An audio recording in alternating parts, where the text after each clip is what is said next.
ओम शांति। अॼु जी मुरली तारीख़ आहे 7/2/2022। अॼु मुरली में गीता मां हिकु नन्हो सो ॿार आहियां। ओम शांति। अॼु मिठा मिठा श्री बाबा ब्रह्मा जे तन द्वारा चवनि था, मीठे मीठे ॿार। बाबा अची करे नंढे नंढे ॿारनि खे सम्झाईंदा आहिनि। कोई नंढा आहिनि, कोई मीडियम आहिनि, कोई वॾा आहिनि। वॾा उन्हनि खे चइबो आहे जो ज्ञान खे सुठी रीति सम्झी ऐं ॿियनि खे सम्झाए सघनि। जो न सम्झाए सघंदा आहिनि न, उहे जीअं नंढा ॿार थी विया। बाबा देह खे न ॾिसंदो आहे, बाबा आत्मा खे ॾिसंदा आहिनि। आत्मा अगरि सम्झी थी सघे, ॿियनि खे ॿुधाए थी सघे त उहा उनखे वॾा ॿार चईंदासीं। अगरि आत्मा नथी सम्झी सघे, नथी सम्झाए सघे मुंहिंजो ज्ञान, त उहे नंढा ॿार आहिनि। नंढा ॿार त पोइ पद बि नंढो ई पाईंदा। इहा त सम्झण जी ॻाल्हि आहे। मनुष्य पाणी में सनानु कंदा आहिनि, कुंभ जो मेलो मनाईंदा आहिनि। हाणे कुंभ माना संगम। संगम जो मेलो त आहे ई हिकु वॾे ते वॾो, जंहिंखे ज्ञान सागर ऐं ज्ञान नदियुनि जो मेलो चईंदा आहियूं। पाणी जी नदियुनि त ॾाढियूं आहिनि, उहे बि सभु सागर में ई पईंदियूं आहिनि, परंतु उन्हनि जो एतिरो मेलो थींदो न आहे। ब्रह्मपुत्र नदी वॾी आहे, जो कलकत्ते तरफ़ सागर में वञी करे मिलंदी आहे।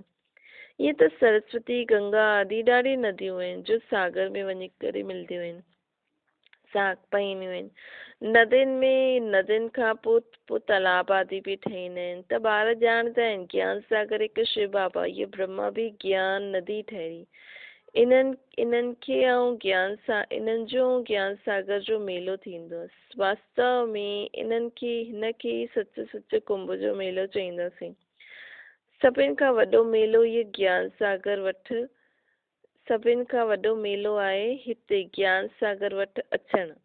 इहे ब्रह्मपुत्र वॾे खां वॾी नदी आहे न, पहिरियों इहा निकिती। इन्हनि खे ई संगम चईंदासीं। पिछाड़ी में वञी करे मिले त ज़रूरु पहिरियों हुन सां निकिता हूंदा न। त ज्ञान सागर खां पहिरियों निकितो इहा ब्रह्मा, पोइ सतयुग में पहिरियों नंबर में ईंदा। इहे सरस्वती ऐं ब्रह्मा जो मेलो न आहे, ब्रह्मपुत्र ऐं सागर जो मेलो आहे। मनुष्य कुंभ जो मेले में वेंदा आहिनि, हुते वञी करे सनानु आदि कंदा आहिनि।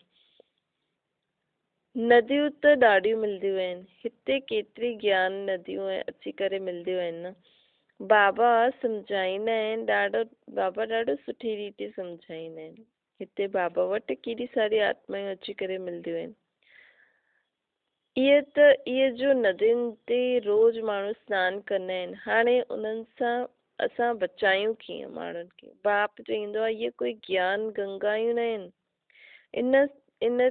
इन में त कच्छ मच्छ सां सनानु कंदा आहिनि। जो रोज़ सनानु कंदा ईंदा आहिनि, हुननि खे सम्झाइणो खपे कि तव्हां इहे कंदे कंदे कंगाल थी आहियो। तीर्थनि ते मनुष्यनि जो केॾो ख़र्चो थींदो आहे, हिते ख़र्चे जी ॻाल्हि कोन्हे।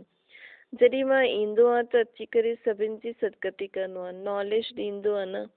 कहिड़ी नॉलेज ॾींदा आहिनि बाबा? मन मना भव। मूंखे यादि करो त इन यादि जी योग अग्नि सां तव्हांजा विक्रम भस्म थींदा ऐं तव्हां पावन थी वेंदा। योग सां ई तव्हां पावन थी सघंदा आहियो, न कि पाणी जे सनान सां। वास्तव में इहे ज्ञान सनान आहे।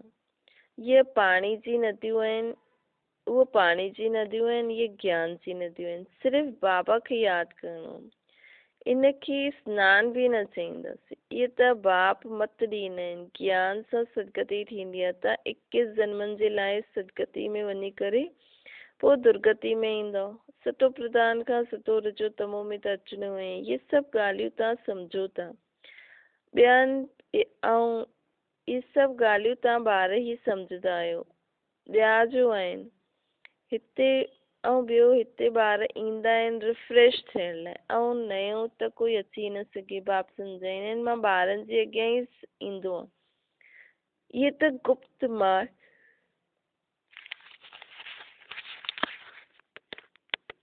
ये ब्रह्मा त गुप्त मां आहे न। तव्हां ॿार कोई सां प्रदर्शनी मेले जो उद्घाटन कराईंदा आहियो त उन्हनि खे कुझु सम्झाए करे पोइ उद्घाटन करायो। ईअं न जो कुझु उल्टो सुल्टो ॻाल्हाए, वरी ईअं बि थींदो आहे न कुझु उल्टो सुल्टो बि ॻाल्हाए सघंदा आहिनि। ईअं त लाचारी करिणो पवंदो आहे उथाइण जे लाइ। छो जी वॾनि खे ॾिसी करे नंढा बि ईंदा, कुझु सम्झे त सही न। ये संस्था ॾाढी सुठी आहे, मनुष्य खां देवता ठाहिण वारी आहे, परंतु एतिरो कोई सम्झाईंदो न आहे, न कंहिंजी बुद्धि में वेहींदो आहे। जंहिंखां उद्घाटन करायो उन्हनि उन्हनि कोई ॻाल्हि सम्झी थोड़ी, कोई खे बि निश्चय न थियो। एतिरा जो ईंदा आहिनि उन्हनि में बि कंहिंखे सेमी निश्चय थींदो आहे, त पोइ अची करे कुझु न कुझु सम्झण जी कोशिशि कंदा। हज़ारो सम्झण जे लाइ ईंदा आहिनि, उन मां बि 5-7 निकिरंदा आहिनि। तॾहिं चईंदा आहिनि कोटनि में कोई, जॾहिं कोई प्रदर्शनी मेलो आदि कंदा आहियूं त 5-6 निकिरंदा आहिनि, न त मुश्किल कोई ईंदो आहे। अक्सर करे पुराणा ई ईंदा आहिनि, उन्हनि में बि कोई त अधु निश्चय वारो, कोई चौथो, कोई 10% वारो। वास्तव में स्कूल में पूरो निश्चय बगैर कोई वेही न सके। निश्चय हुजे त सम्झे बैरिस्टर ठहिणो आहे त इम्तिहान ज़रूर पास करिणो आहे। हिते त संशय बुद्धि बि वेही रहंदा आहिनि, सम्झंदा आहिनि धीरे धीरे निश्चय थी वेंदो कि मनुष्य खां देवता था ठहूं। हिते निश्चय थियण जे लाइ वेहींदा आहिनि, पोइ हलंदे हलंदे टुटी बि पईंदा आहिनि। 4-5 वर्ष पढ़ते पढ़ते पोइ संशय अची वेंदो त निकिरी वेंदा आहिनि। ये पढ़ाई ॾाढी ऊची आहे, ऐं हिन में माया रावण जो विघ्न ॾाढो पईंदो आहे। अर्थात माया अर्थात विकार, बुराइयां, परिस्थिति जेकी आहिनि, माया सम्झण न ॾींदी आहे। माया ॿारनि जी पढ़ाई में विघ्न बि विझंदी आहे। ये स्कूल ॾाढो वंडरफुल आहे। दिलवाड़ा मंदिर में केतिरो सुठो यादगार ठहियल आहे। वो जड़ मंदिर जो स्वर्ग स्थापन अर्थ थी करे विया जगदम्बा, जगत पिता, उनजा ॿार, उन्हनि जा ई जड़ मंदिर, जड़ यादगार ठातो अथनि। जे शिवाजी आदि सभु चैतन्य में हुआ त हाणे उन्हनि जो यादगार ठहियो आहे न। हाणे जगदम्बा ऐं जगत पिता चैतन्य में हुए या 5000 वर्ष पहिरियों, पोइ उहे ई एक्ट कंदा जो उन्हनि जी चित्र निकिरंदा आहिनि, पोइ उहे ई एक्ट कंदा वरी खां। त हाणे करनि था न, हाणे बाबा चए थो पोइ वरी खां तव्हांजा ई चित्र निकिरंदा। पहिरियों त ज़रूरु चित्र न हूंदा न, ये सभु चित्र आदि बि ख़तमु थी वेंदा। पोइ पहिरियों चित्र ठहिणु शुरू थी वेंदा, वापसि खां सभु ठहींदो न। यादगार बि त आहे न, पहिरियों शिव बाबा जो ठहींदो आहे, पोइ हुन खां पोइ त्रिमूर्ति ब्रह्मा विष्णु शंकर, पोइ जो तव्हां हाणे सेवा करो था उन्हनि जो निकिरंदो। सभु पतित पावन खे यादि कंदा आहिनि, परंतु सम्झंदा न आहिनि कि असां पतित आहियूं। वास्तव में सचो ज्ञान त इहो आहे जंहिंसां असांखे सदगति मिलंदी आहे। ज्ञान त ज़रूरु गुरु द्वारा मिलंदो न, पाणी जी नदी कोई गुरु थोड़ी आहे। ये सभु अंधश्रद्धा आहे। ॾिसो मनुष्यनि जी बुद्धि कीअं थी वई आहे न, काथे ज्ञान सागर बाप, काथे पाणी जी नदी, इनखे चइबो आहे अंधश्रद्धा। ऑक्यूपेशन सम्झण जे बगैर कुझु बि पाए न सघंदा। ईअं न दर्शन करा, ये सभु फालतू आहिनि। दर्शन जी कोई ॻाल्हि हूंदी न, ये त कोई नए सां मिलणो पवंदो। छो जी वॾे खां वॾो आवाज़ निकिरंदो आहे, परंतु ॾिखाए में ईंदो आहे कि वॾा माण्हू आवाज़ न करे सघंदा आहिनि, ग़रीब करे सघंदा आहिनि। हा, कोई ज्ञान धन में बि साहूकार थी वेंदो आहे त आवाज़ निकिरी बि सघंदो आहे। मतिलबु कंहिं ॿार वटि ज्ञान जो धन ॾाढो हुजे त आवाज़ कढे। ये पाणी जी नदियुनि में त सनानु कंदा ई आया, ये गंगा सनान सां सदगति न थी सघंदी आहे। पतित पावन सदगति दाता त हिकु बाप आहे, उहो ई अची करे सर्व जी सदगति कंदो। बाप चईंदो आहे सदगति त हिकु सेकेंड में मिली सघंदी आहे। श्रीमत चईंदी आहे मूंखे यादि करो त अंत मते सो गति थी वेंदी आहे। इनखे योग अग्नि चइबो आहे, जंहिंसां विक्रम विनाश थी वेंदा आहिनि। इन करे बाप चईंदा आहिनि मूंखे यादि करो त एवर हेल्दी थींदो। पोइ मां आया ई स्वर्ग जी स्थापना करण वारो, त तव्हां स्वर्ग में बि हली हलंदव। ये चक्कर खे यादि करण सां त चक्रवर्ती राजा बि ठही वेंदो। बाप ऐं वर्से खे यादि करणो। हाणे तव्हांखे वापसि वञिणो आहे बाबा वटि। कल्प कल्प बाप हिकु ई बार अची करे सभिनि जी सदगति कंदा आहिनि। उहो सर्व जो सदगति दाता। तव्हां कंहिंजी सदगति न करे सघंदा आहियो। मनुष्य आत्मा जी सदगति कीअं करे सघंदी, न त भॻवान जो कमु छा आहे। त शिव बाबा सां इहे सचो ज्ञान, शिव बाबा खां इहे सची ज्ञान नदियूं निकितियूं आहिनि। शिव काशी विश्वनाथ गंगा उहो पोइ पाणी जी गंगा सम्झी वेठा आहिनि। उन्हनि खे सम्झाइणो खपे। तव्हां योग युक्त थी करे सर्विस भी करे सघंदा आहियो। नष्टो मोह सुठे योगियुनि जो हूंदी, वो पूरी सर्विस करे सघंदी। पिछाड़ी में तव्हांजी ॾाढी सर्विस थींदी। साधु आदि जो भी आहिनि, तव्हां उन्हनि जो उद्धार कंदव। सभिनि साधुअनि आदि जो भी तव्हांखे उद्धार करणो आहे न, उन्हनि खे सम्झाइणो आहे। सदगति दाता उहो हिकु बाप ई आहे। उहो ई चए थो कि हाणे तव्हां मूंखे यादि करो त मूं वटि हली हलंदव। मुक्ति त हिकु सेकेंड में मिली वेंदी आहे। मुक्ति खां पोइ जीवन मुक्ति त आईसीं। इहे ॾाढी सम्झण जी ॻाल्हियूं आहिनि। इहे न सभिनि खे हिकु जहिड़ी धारणा थींदी आहे न, नंबरवार पुरुषार्थ अनुसार धारणा थींदी आहे। पॉइंट्स ॾाढी सुठियूं आहिनि। पॉइंट्स भी धारणा थी वञे त नशो चढ़े। बाबा ॾाढो सहज तरीक़ो ॿुधाईंदो आहे। पोइ भी कोई लिखंदा आहिनि बाबा कृपा करो, बाबा शक्ति ॾियो, त बाबा सम्झंदा आहिनि इहे भगत बुद्धि आहे। भगत त ढेर आहिनि ऐं सभु ॻाईंदा आहिनि पतित पावन अचो।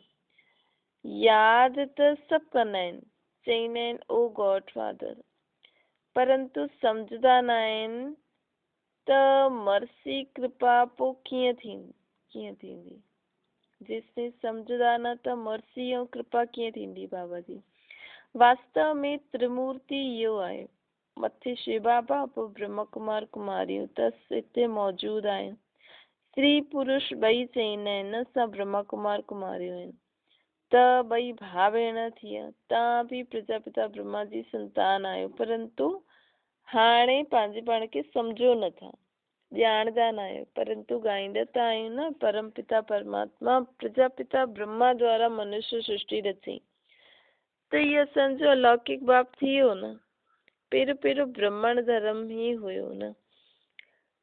जॾहिं सृष्टि रचई तॾहिं त ब्रह्म कुमार कुमारियूं हूंदा न। पोइ हुन धर्म जी स्थापना थी थिए, अनेक धर्मनि जो विनाश थी वेंदो। हिन समय ब्रह्म कुमार कुमारियूं आहिनि, पोइ दैवी कुमार कुमारियूं ठहींदा, पोइ कॾहिं विष्णु कुमार, कॾहिं छा जन्म वठंदा, ठहींदा रहंदा। हाणे त ईश्वर कुमार आहे, पोइ दैवी कुमार, पोइ ॾिसो नाम कहिड़ा कहिड़ा आहिनि न हिते। हिन समय बसरमल, बेंगनमल आदि। सतयुग में अहिड़ा नाम न हूंदा। हाणे तव्हांजो नाम केतिरो रमणीक बाबा मोकिलियईं। तव्हां ॿारनि खे हाणे बाबा जी डायरेक्शन ते अमल करणो आहे। तव्हांजी सौदागिरी भी बेहद जी आहे। वॾो सौदा कंदा आहियो त वॾो पद मिलंदो आहे 21 जन्मनि जे लाइ। बाबा ॾाढा करे ग़रीब अबलायूं ई सुठो वरसो वठंदियूं आहिनि, धनवान न वठंदा आहिनि। धनवान में भी पोइ भी स्त्रियूं कुझु पाईंदियूं आहिनि। पुरुषनि खे त पैसनि में ममत्व हूंदो आहे, मुंहिंजो कंदा रहंदा आहिनि। लौकिक बाप जे वारिस त ॿार ई ठहींदा आहिनि। हिते बाप चईंदो आहे मेल चाहे फीमेल ॿई वरसो पाए सघंदा आहिनि। ॾिसो मातायूं जास्ती वरसो पाईंदा आहिनि, हिन करे शक्ति नाम ॻायल आहे। कन्यायूं मातायूं सुठो पद पाईंदियूं आहिनि, हिन करे बाप खे कन्हैया भी चईंदा आहिनि। ये दिलवाड़ा मंदिर तव्हांजो यादगार अथव। सम्झाइण जे लाइ ॾाढो नशो हुजणो खपे। तीर्थनि ते ॿियो ई जास्ती सर्विस थी सघंदी आहे। हाणे पॉइंट्स त ॾाढी मिली आहे न। सदगति त ज्ञान सागर सां ई थींदी आहे, न कि पाणी सां। सदगति दाता गीता जो भगवान शिव परम पिता परमात्मा ई आहे। अच्छा, ओम शांति। वरदान आहे दुआनि जे रॉकेट द्वारा तीव्र गति सां उड़ण वारा विघ्न प्रूफ ठहो। माता पिता सर्व जे संबंध में ईंदे हुए दुआनि जे खज़ाने सां स्वयं खे संपन्न करो त कॾहिं भी पुरुषार्थ में मेहनत न करणी पवंदी। जीअं साइंस में सभिनि खां तीव्र गति रॉकेट जी हूंदी आहे। ईअं ई संगम युग ते सभिनि खां तीव्र गति सां अॻियां वधण जो यंत्र कहिड़ो आहे? उड़ण जो, अथवा हुन में बि श्रेष्ठ रॉकेट आहे सभिनि खां धुआं। संगम युग ते सभिनि खां तीव्र गति सां अॻियां उड़ण जो यंत्र अथवा हुन में बि श्रेष्ठ रॉकेट आहे सभिनि जी दुआयूं, जंहिंसां कोई बि विघ्न जरा बि स्पर्श बि न थींदो असांखे, मतलब विघ्न ईंदो लेकिन असांखे टच न करे सघंदो। ईअं विघ्न प्रूफ ठही वेंदा, युद्ध न करणी पवंदी। स्लोगन आहे परोपकार जी भावना सां संपन्न ठहिण ही श्रेष्ठता जो आधार आहे। परोपकार जी भावना सां संपन्न ठहिण ही श्रेष्ठता जो आधार आहे। ॿियनि जे मथां उपकार करण जी भावना। अच्छा, ओम शांति।